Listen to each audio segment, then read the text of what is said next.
ఒక పెళ్లి వేడుక లేదా ఫంక్షన్. ఒక వ్యక్తి తన ప్లేట్ నిండా రకరకాల వంటకాలు వడ్డించుకుంటాడు, కానీ సగం తినేసి మిగిలిందంతా డస్ట్బిన్లో పారేస్తాడు. కట్ చేస్తే అదే డస్ట్బిన్ దగ్గర ఒక చిన్న పిల్లాడు ఆకలితో ఆ మెతుకుల కోసం వెతుకుతూ ఉంటాడు. చూసారా, మనకి నచ్చలేదని పారేసిన ఆ ఒక్క ముద్ద వెనుక ఒక రైతు 6 నెలల కష్టం ఉంది. ఆ ఒక్క ముద్ద కోసం ఆ మూల ఉన్న పిల్లాడు రోజంతా ఆకలితో ఎదురు చూస్తున్నాడు. నీ దగ్గర డబ్బు ఉంటే వంటకాన్ని కొనగలవు, కానీ ఒక్క మెతుకును కూడా సృష్టించలేవు మావా. ప్లేట్లో నీకెంత కావాలో అంత మాత్రమే వడ్డించుకో. కడుపు నిండాకు వదిలేసేది ఆహారం కాదు, ఒకరి ప్రాణం.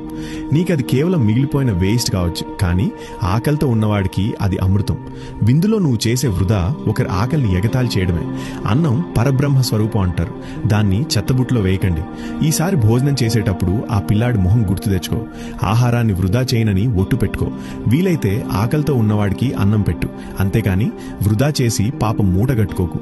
ఈ వీడియోని షేర్ చేసి అందరిలో మార్పు తీసుకురండి.